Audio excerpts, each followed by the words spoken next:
¿Cómo es posible que el hombre que supuestamente dividió la historia en dos no haya dejado ni una sola prueba de su existencia mientras estuvo vivo?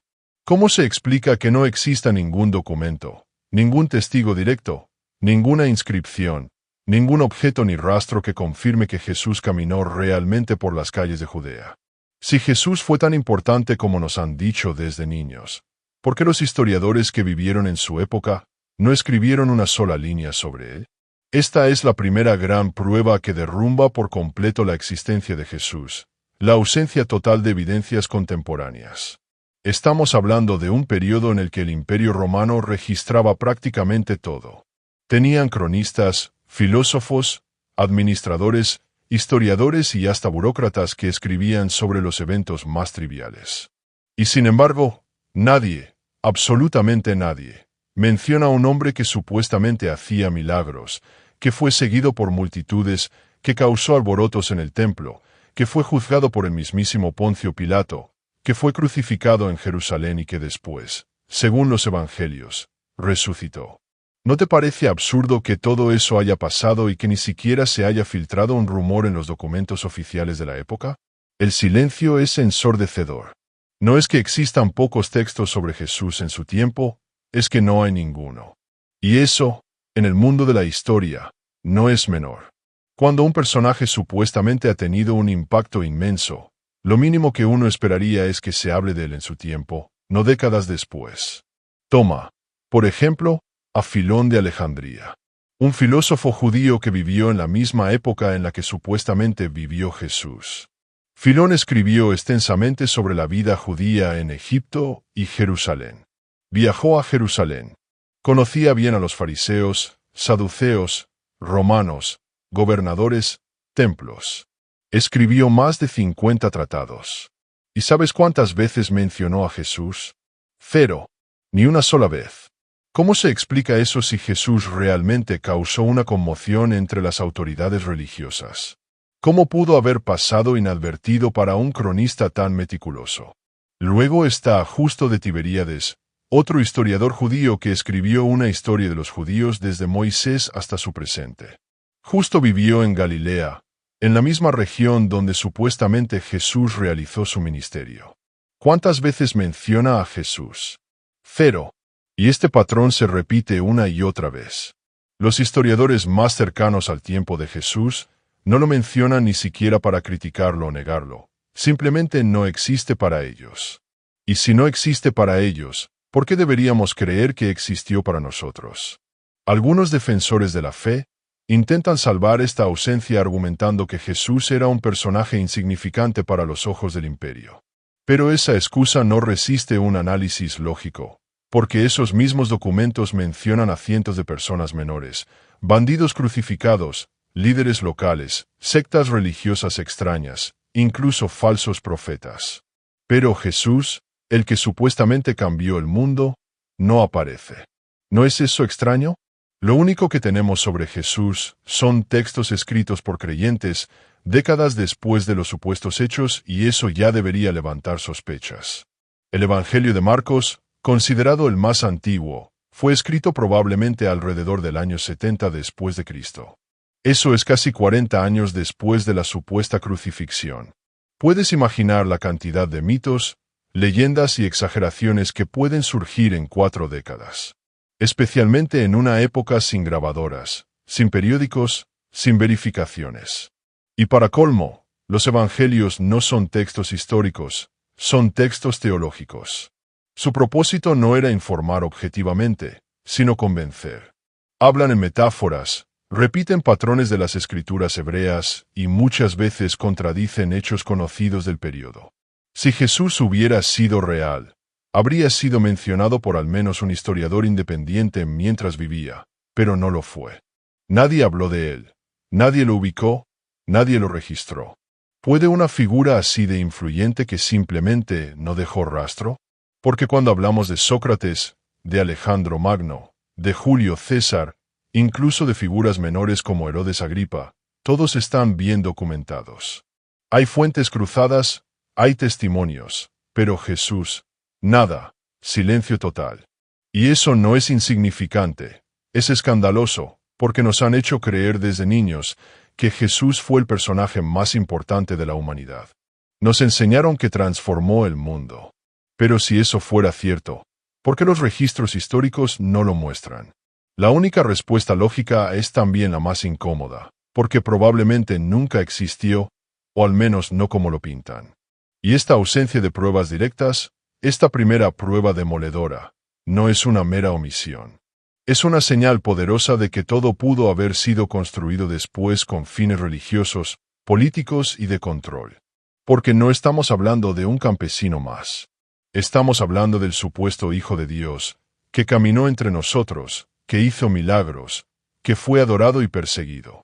¿Cómo puede una historia tan grande no dejar ningún vestigio real? ¿Y cómo es que durante siglos nadie se atrevió a cuestionarlo? Tal vez porque cuestionar eso implicaba derrumbar el edificio entero. Pero aquí estamos, haciéndolo, y una vez que ves esta grieta, ya no puedes ignorarla, porque no es solo una grieta, es una fractura fundamental en el relato oficial. La falta de pruebas contemporáneas no es un detalle, es un abismo, un silencio imposible, un hueco que grita que algo no cuadra. Y si el inicio de la historia ya está basado en la nada, ¿qué nos espera al analizar el resto? Si no puedes probar que alguien existió en su tiempo, entonces cualquier cosa que digas sobre él se vuelve un acto de fe, no de historia. Y tú, no estás aquí para tener fe. Estás aquí para descubrir la verdad, incluso si duele, incluso si contradice lo que has creído toda tu vida. Porque la verdad no se construye con dogmas, se construye con evidencias. Y en el caso de Jesús simplemente no las hay. El silencio de los historiadores antiguos no es accidental, es una pista que la Iglesia ha querido enterrar durante siglos, pero ya no más. Estamos desenterrando lo que muchos temen ver, que tal vez todo comenzó con una historia vacía y que a partir de esa nada, se inventó un Dios. Si los evangelios fueran realmente la prueba definitiva de que Jesús existió, ¿no deberían al menos contar la misma historia? ¿Cómo es posible que los 4 textos más importantes del cristianismo, los que supuestamente relatan la vida del mismo hombre, estén plagados de contradicciones graves, incoherencias flagrantes y versiones incompatibles entre sí? Esta es la segunda gran prueba que derrumba la existencia histórica de Jesús. Los evangelios se contradicen en lo esencial, no en detalles menores, sino en los hechos fundamentales, en la manera en que Jesús nació, vivió, predicó, murió y supuestamente resucitó.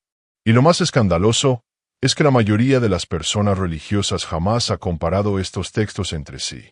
Se les ha enseñado a leerlos por separado, como si fueran piezas de un mismo rompecabezas, pero cuando los juntas, cuando los analizas como relatos históricos, se derrumban como un castillo de naipes.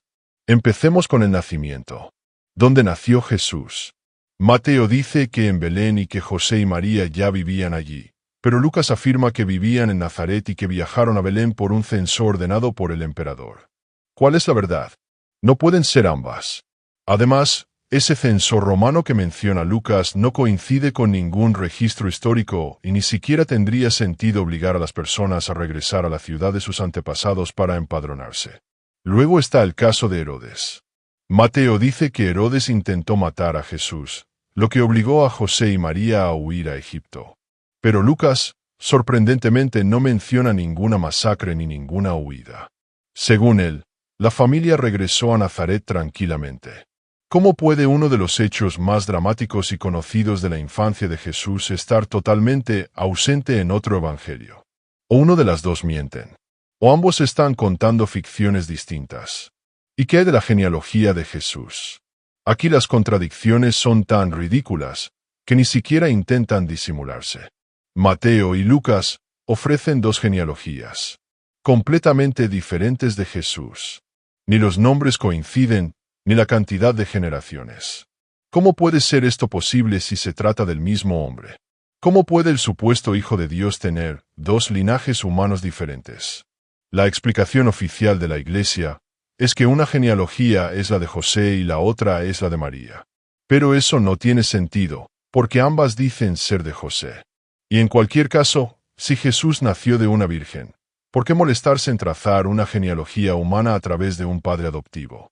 La contradicción no solo es histórica, es lógica. Más adelante, cuando analicemos la pasión y muerte de Jesús, el caos narrativo aumenta. En los 4 evangelios, se nos da una cronología diferente sobre el arresto, juicio, crucifixión y resurrección de Jesús. En Marcos, Jesús muere el día después de la Pascua judía. En Juan, muere el día anterior. ¿Cómo puede cambiar el día exacto de la muerte de alguien que supuestamente fue crucificado públicamente? ¿No debería haber consenso al respecto? Y lo mismo ocurre con las últimas palabras de Jesús. Según Mateo y Marcos, gritó desesperado: «Dios mío, ¿por qué me has abandonado?». Mientras que en Lucas dice con calma: «Padre, en tus manos encomiendo mi espíritu». Y en Juan simplemente afirma: «Todo está cumplido». ¿Cuál fue su última frase realmente? Si estas versiones fueran parte de una declaración judicial, el caso se habría desestimado por falta de coherencia. Pero aquí, la gente simplemente lo acepta sin cuestionar. Las contradicciones no terminan ahí. El número de mujeres que encuentran la tumba vacía varía según el Evangelio.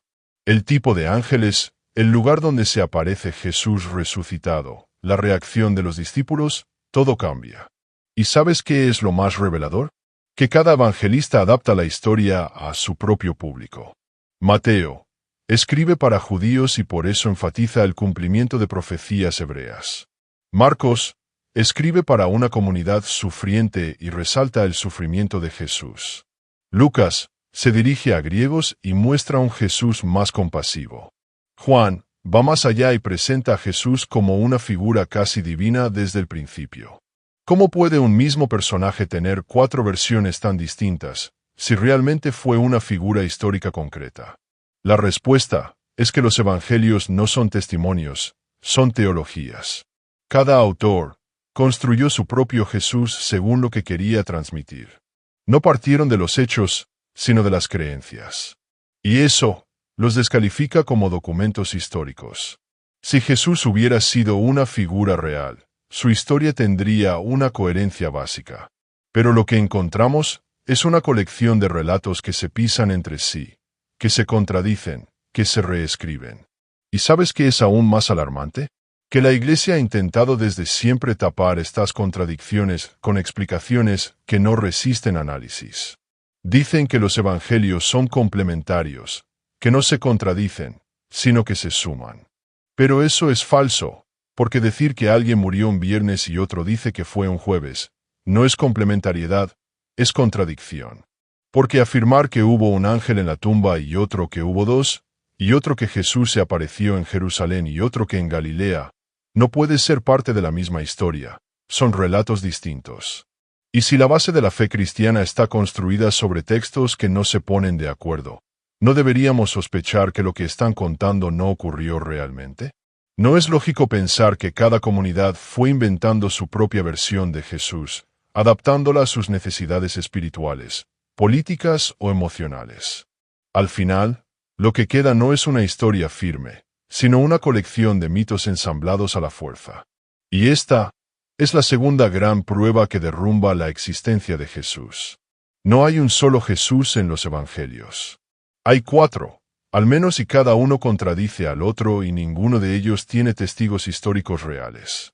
Son productos de fe, no de historia. Y si la fe necesita construir sus bases sobre contradicciones, entonces lo que se está defendiendo no es la verdad, sino una ilusión. Cuanto más se estudian los evangelios, más evidente se vuelve que Jesús es una figura literaria, no un hombre de carne y hueso. Y por eso, la Iglesia ha preferido durante siglos que la gente no los lea con atención, que no los compare, que no los cuestione. Porque si lo hiciera, vería la grieta que se abre entre ellos. Vería que la historia de Jesús no es historia, es narración simbólica. Es propaganda espiritual, es ficción vestida de verdad. Y esa es una verdad incómoda, pero necesaria, porque no se puede construir una vida entera sobre relatos que se contradicen. Porque si el relato falla, la fe que lo sostiene también. Y si la fe tambalea, la estructura de poder que se apoya en ella tiembla. Por eso, este descubrimiento es tan poderoso, porque no estamos cuestionando un detalle, estamos tocando el corazón del mito. ¿Cómo puede ser que el primer gran escritor del cristianismo no supiera nada sobre la vida de Jesús? ¿Cómo puede Pablo, el autor más influyente de todo el Nuevo Testamento, escribir extensamente sobre Jesús y nunca mencionar su nacimiento, sus milagros, sus parábolas a María, a José, a sus discípulos, su entrada a Jerusalén, su juicio con Pilato o incluso su lugar de origen? Esta es la tercera gran prueba que derrumba la existencia de Jesús. El Jesús de Pablo no es un hombre histórico. Es una figura puramente espiritual, celestial, mística, sin biografía, sin contexto, sin testigos. Pablo no conoció a Jesús en vida y lo más revelador, tampoco le interesó saber nada de su vida terrenal. Lo que Pablo predicaba no era un Jesús que caminó entre los hombres, sino a un Cristo crucificado y resucitado que se le apareció en visiones. El Jesús de Pablo es una entidad sobrenatural que opera en un plano espiritual, no en la historia. Y eso no es un simple detalle teológico, es una evidencia brutal de que la figura histórica de Jesús fue una construcción posterior, muy posterior. Porque si el primer escritor cristiano no sabe nada de la vida del fundador de su fe, ¿cómo se puede sostener que ese fundador realmente existió? En ninguna de sus cartas Pablo habla de María. Nunca menciona a José, nunca menciona a Lázaro, ni al ciego Bartimeo, ni a los demonios expulsados, ni a los apóstoles como testigos de milagros. Nunca habla de Belén, nunca habla de Nazaret, nunca menciona el sermón de la montaña, nunca cita una parábola, nunca relata un solo hecho de la vida de Jesús en la tierra. ¿No es eso escandaloso? ¿No es eso suficiente para empezar a dudar? Algunos creyentes intentan justificar esto diciendo que Pablo se enfocaba solo en la parte teológica, que su misión era predicar el mensaje de salvación y no relatar la vida de Jesús. Pero eso no explica el silencio total. Porque si tú estás tratando de convencer a una comunidad de que un hombre fue el Hijo de Dios, no deberías contarles lo que hizo, lo que dijo, lo que vivió. ¿No sería más persuasivo contar los milagros, las curaciones, las enseñanzas? Pero Pablo no lo hace ni una sola vez. En cambio, lo que sí repite una y otra vez es que Jesús murió, fue sepultado y resucitó todo según las Escrituras, es decir, según textos antiguos, no según testigos, según interpretaciones espirituales, no según hechos vividos. Y esa frase es clave. Según las Escrituras, Pablo está reinterpretando símbolos del Antiguo Testamento. Está viendo en Jesús un patrón mitológico, no una persona concreta. Jesús para Pablo no es alguien que vivió en una fecha específica, en un lugar determinado, rodeado de personas que lo vieron. Es un ser divino que cumplió un plan cósmico de redención. Y esa visión es tan abstracta que incluso cuando Pablo menciona la crucifixión, nunca dice dónde ocurrió. ¿Quién la ejecutó? ¿Qué día fue? ¿Quién estaba presente? Todo es vago, simbólico, casi etéreo. En ningún momento da señales de que esté hablando de un evento reciente o comprobable. Y lo más revelador es que cuando Pablo se encuentra con Pedro y con los otros apóstoles en Jerusalén, no les pregunta sobre Jesús, no les dice, cuénteme cómo fue, qué dijo, cómo caminaba, qué comía. No, se limita a discutir sobre doctrina. No le interesa saber sobre el hombre, porque no le importa el hombre, le importa la figura espiritual. No es extraño que alguien que nunca conoció a Jesús, que nunca lo escuchó hablar, que nunca lo vio en persona, termine siendo la voz más influyente del cristianismo. ¿No es sospechoso que esa voz construya una figura completamente separada de la realidad histórica? Porque si Jesús realmente existió, si fue un personaje real que marcó la vida de tantas personas, entonces el mínimo esperable es que el principal promotor de su mensaje lo conociera, o al menos lo describiera. Pero no lo hace. Pablo no predica a Jesús el hombre. Pablo predica a Cristo crucificado. Y ese Cristo no se parece en nada al Jesús de los Evangelios. Es más, el conflicto entre Pablo y los discípulos originales fue profundo. Pablo incluso dice que tuvo que enfrentarse a Pedro públicamente, que lo reprendió. ¿Por qué? Porque su visión de Jesús no coincidía con la de los que supuestamente sí lo conocieron. ¿Y qué hizo la Iglesia con esto? Lo ocultó, lo disfrazó de armonía, lo presentó como diferencias menores. Pero la verdad es que lo que vemos en las cartas de Pablo es una religión distinta. Un mías distinto, un mensaje distinto. Y lo que eso sugiere es aún más perturbador, que el cristianismo no se originó con Jesús, sino con Pablo, que Pablo tomó ideas de las Escrituras, visiones personales y elementos del pensamiento helenístico y judío, y los fusionó en una figura que no necesitaba haber existido. Una figura que podía vivir en la mente, en el corazón, en la fe. Y esa figura fue más poderosa que cualquier testimonio, porque el Jesús de Pablo no necesitaba pruebas, era una verdad revelada, una verdad sentida, no vista, no escuchada, no compartida con testigos, solo sentida en visiones. Y eso cambia todo, porque si el primer gran arquitecto del cristianismo no conocía al Jesús histórico, entonces, ¿quién lo inventó? ¿Quién construyó la historia que luego apareció en los evangelios? ¿Y por qué? ¿Con qué intención? ¿Acaso la figura de Jesús fue una evolución de las ideas de Pablo mezcladas con leyendas, con símbolos, con relatos del Antiguo Testamento? ¿Y si todo el cristianismo surgió de una reinterpretación teológica, no de una biografía real?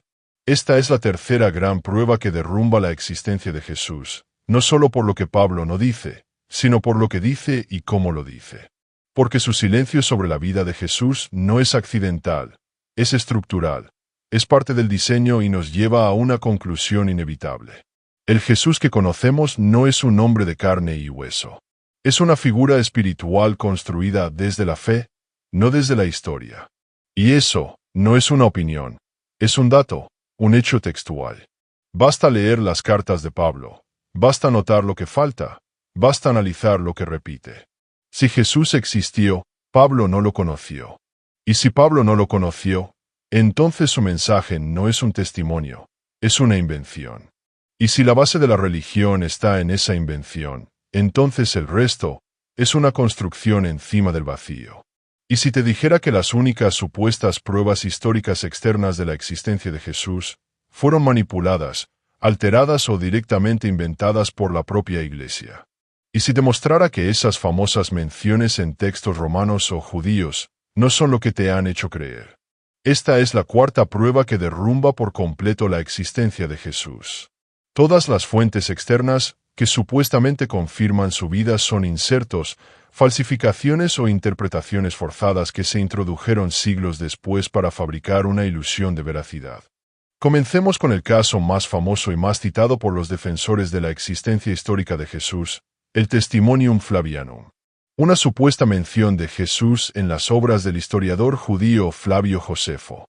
Según los textos actuales, Josefo habría dicho que Jesús fue un hombre sabio, que hizo milagros, que fue crucificado por Pilato y que sus seguidores aún estaban activos. Pero lo que no te dicen es que esa sección fue alterada. Y no lo decimos nosotros, lo dicen los propios estudiosos cristianos, incluso los más conservadores. El Testimonium Flavianum es considerado por la mayoría de los expertos como una interpolación, es decir, un añadido posterior hecho por manos cristianas. ¿Por qué? Porque usa lenguaje que Josefo nunca utilizaba. Porque de pronto el autor judío se convierte en defensor de la fe cristiana, porque en medio de su historia sobre gobernadores y conflictos, aparece de la nada un elogio a Jesús que no cuadra con el estilo ni con el contenido del resto del texto. Y además, porque no hay ninguna evidencia de que los primeros escritores cristianos conocieran esa cita. Ningún autor de los primeros siglos la menciona, ni Orígenes, ni Justino Mártir, ni Tertuliano, nadie. No es sospechoso que un texto que supuestamente prueba la existencia de Jesús haya sido ignorado por los propios cristianos durante más de 2 siglos. La explicación es clara. Ese pasaje fue añadido después, probablemente en el siglo IV, cuando la Iglesia ya tenía poder sobre los monasterios y los escribas. Pero ese no es el único caso. También está Tácito, un historiador romano que escribió que Cristo fue ejecutado por Poncio Pilato en tiempos de Tibio. Pero si uno lee con atención, verá que Tácito no está ofreciendo una investigación histórica, simplemente está repitiendo lo que los cristianos decían de sí mismos. No hay evidencia de que Tácito tuviera acceso a fuentes independientes. Además, el texto de Tácito no fue citado por nadie hasta el siglo XI. Durante más de 1000 años, esa referencia permaneció invisible. ¿Por qué? Porque una vez más, pudo haber sido insertada después. Lo mismo ocurre con Suetonio, que menciona a Crestus, pero de manera tan ambigua, que ni siquiera se puede asegurar que se refiera a Jesús. Y con Plinio el Joven, quien escribe sobre cristianos que cantaban himnos a Cristo como a un Dios. Pero otra vez, está hablando de lo que los cristianos creían, no de hechos históricos. Ninguno de estos autores fue testigo de nada. Ninguno ofrece pruebas, solo menciones vagas, tardías y probablemente manipuladas. Y eso no es todo. La Iglesia controló durante siglos la transmisión de textos antiguos. Los monasterios eran los únicos lugares donde se copiaban libros y esos libros se copiaban a mano, lo que hacía posible y frecuente que los escribas alteraran pasajes, eliminaran otros o incluso introdujeran nuevos. ¿Y quiénes eran esos escribas? Monjes cristianos con intereses claros. ¿De verdad crees que dejarían pasar una oportunidad para insertar una línea que confirmara la existencia de su Mesías? ¿De verdad crees que no alterarían un texto pagano si eso ayudaba a reforzar la fe? Los casos están documentados. Existen múltiples manuscritos con variantes, con tachaduras, con interpolaciones. Hay frases que aparecen de la nada en versiones posteriores. Hay secciones enteras que fueron modificadas para adaptarse a la teología cristiana. Y esa es la clave. La historia fue escrita y reescrita por los vencedores, por quienes tenían el poder. Y la Iglesia durante siglos fue la única que tuvo ese poder. Ellos decidían que se copiaba, que se destruía, que se decía y que se callaba. Y entre todo ese control, insertaron pruebas de la existencia de Jesús en textos que originalmente no hablaban de él. Lo más impresionante es que incluso con todo ese esfuerzo, las pruebas siguen siendo pocas, vagas y contradictorias. Si Jesús realmente existió, ¿por qué hay tan pocos testimonios externos? ¿Por qué todos están envueltos en dudas? ¿Por qué ninguno es directo, claro, contemporáneo y verificable? La respuesta es incómoda, pero lógica, porque Jesús no existió. O al menos no como lo pintan. Y para sostener el mito, fue necesario crear evidencias, fabricarlas, manipularlas. No se trata de conspiraciones locas, sino de hechos documentados. Historiadores serios han reconocido estas alteraciones. La crítica textual moderna ha demostrado que muchos pasajes fueron añadidos y sin esas interpolaciones, no hay ninguna prueba externa sólida de la existencia de Jesús. Entonces, ¿qué nos queda? Un puñado de evangelios contradictorios, unas cartas que no mencionan su vida, unas fuentes paganas alteradas por monjes.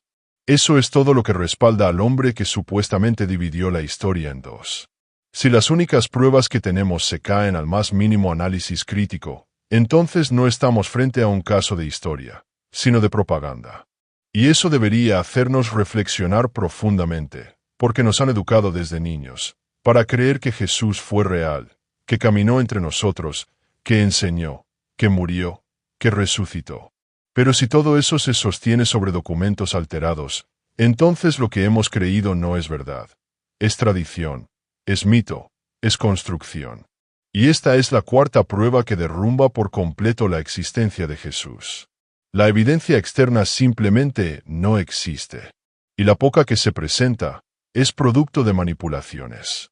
La Iglesia lo sabe, los estudiosos lo saben, pero la mayoría de las personas nunca se entera, nunca lo cuestiona y por eso, el mito sobrevive. Pero tú ya no puedes ignorarlo, porque ahora sabes que todo lo que te dijeron como prueba de Jesús es en realidad un castillo de mentiras. Lo que estás a punto de escuchar es quizás la prueba más devastadora de todas. Jesús no solo carece de evidencias históricas y está rodeado de contradicciones, sino que su historia entera parece una copia burda de relatos mucho más antiguos, relatos que existían siglos antes de que alguien siquiera mencionara su nombre. Esta es la quinta y última prueba que derrumba por completo la existencia de Jesús. Su figura fue construida a partir de elementos tomados de dioses anteriores. Y no es una coincidencia ni una analogía simbólica, es una repetición sistemática. ¿Te suena conocida la historia de un dios nacido de una virgen, anunciado por una estrella, perseguido en su infancia, rodeado de discípulos, que hace milagros, muere sacrificado, resucita al tercer día y promete vida eterna. Esa historia ya existía antes de que los evangelios fueran escritos. Y no una sola vez, sino en múltiples culturas. Horus en Egipto, Mitra en Persia, Dionisio en Grecia, Krishna en la India, incluso Buda en ciertas interpretaciones budistas posteriores. Todos ellos comparten características esenciales con el supuesto Jesús. Y no estamos hablando de pequeñas similitudes, estamos hablando de paralelismos que son imposibles de ignorar. Horus, por ejemplo, fue llamado el Hijo de Dios. Nació de la Virgen Isis, fue bautizado, tuvo 12 discípulos, fue traicionado, crucificado y resucitó. Mitra nació de una virgen el 25 de diciembre, fue adorado por pastores, realizó milagros y fue llamado el Salvador. Dionisio transformó agua en vino, fue perseguido, asesinado y volvió de la muerte. Krishna nació de una virgen, fue visitado por sabios guiados por una estrella, realizó milagros y murió sacrificado. ¿Y sabes qué es lo más perturbador? Que todo eso fue conocido por el mundo antiguo mucho antes de que se escribiera el primer evangelio. Entonces, ¿por qué la historia de Jesús repite tantas veces el mismo patrón? ¿Por qué tantas coincidencias? ¿Por qué el cristianismo adoptó símbolos, fechas, estructuras de cultos antiguos? Porque no fue una revelación divina, fue un acto de sincretismo, fue una estrategia, fue una construcción ideológica. La Iglesia, o quienes comenzaron a forjar la base del cristianismo, sabían que las masas ya estaban familiarizadas con esos patrones. Sabían que una historia con esos elementos sería fácilmente aceptada. Sabían que la mejor manera de difundir una nueva religión era disfrazarla de continuidad cultural. No inventaron algo desde cero. Tomaron lo que ya existía, lo moldearon, le dieron un nuevo nombre, una nueva narrativa, pero el esqueleto era el mismo. Y eso explica por qué el cristianismo adoptó la fecha del 25 de diciembre para el nacimiento de Jesús, porque ya era el día del solsticio de invierno, una celebración común de nacimiento de dioses solares. Por eso adoptó el domingo como día sagrado, el día del sol. Por eso usó el símbolo del pez, el pan, el vino, todos elementos ya presentes en cultos antiguos. No fue revelación, fue estrategia, fue marketing religioso y esa repetición no puede ser ignorada. Si Jesús es una figura original, ¿por qué repite tantas estructuras anteriores? Si fue un evento único en la historia, ¿por qué su historia ya había sido contada? Si fue un acto divino irrepetible, ¿por qué se parece tanto a los mitos paganos? Porque no fue único, no fue irrepetible, fue una versión más. Y eso nos lleva a la conclusión más incómoda de todas. Jesús no fue un hombre real, fue una adaptación, una figura mítica ensamblada con piezas prestadas de religiones anteriores. Y cuando uno comprende eso, cuando uno ve que los detalles más fundamentales de su historia, el nacimiento milagroso, la crucifixión, la resurrección, ya eran clichés religiosos antes de él, entonces todo el andamiaje se viene abajo. Ya no estamos frente a una figura histórica, sino frente a un personaje simbólico, creado para cumplir una función, controlar, unificar, expandir una ideología bajo la apariencia de una narrativa universal. Por eso, la Iglesia ha luchado con tanta fuerza por impedir que estas comparaciones se enseñen. Porque cuando las personas descubren que Jesús no fue el primero en nacer de una virgen, ni el único en resucitar, ni el único en morir por la humanidad, entonces se dan cuenta de que no es diferente, que no es divino, que es una construcción, una copia. Y una copia no puede ser la base de una verdad eterna. Una copia no puede ser la encarnación de Dios. Y si lo fue, entonces Dios copió a los paganos. Dios repitió fórmulas humanas. ¿O fue al revés? ¿Los hombres repitieron fórmulas divinas para crear poder? Porque lo que está claro es que Jesús es el reflejo de arquetipos religiosos muy antiguos, no una figura documentada por la historia. Y si se repiten los símbolos, las fechas, los relatos, entonces lo que cambia es solo el nombre, no el contenido. La figura de Jesús fue moldeada para adaptarse a esos relatos. No surgió espontáneamente, no fue única, fue funcional. Y por eso ha sido tan eficaz, porque apelaba a lo que las masas ya conocían, ya entendían, ya sentían. Fue una estrategia de apropiación simbólica y esa estrategia funcionó. Pero ahora ha sido descubierta. Ahora está expuesta. Ahora sabemos que el Jesús que nos presentaron no es una revelación, sino una repetición. No es una persona real, sino un molde reciclado. Y esa verdad destruye todo el mito desde su base. Porque si Jesús no fue original, entonces no fue único. Si no fue único, no fue divino. Y si no fue divino, entonces la historia que nos contaron es falsa. Esa es la verdad que quieren ocultarte. Y por eso necesitas suscribirte ahora mismo, porque si esta revelación ya te sacudió, lo que viene te va a volar la cabeza. Aquí no paramos, aquí seguimos desenterrando las mentiras que nos construyeron. Suscríbete porque apenas estamos rompiendo la historia. Nos vemos en un próximo episodio. Te habla Pensamiento Profundo. Bye bye.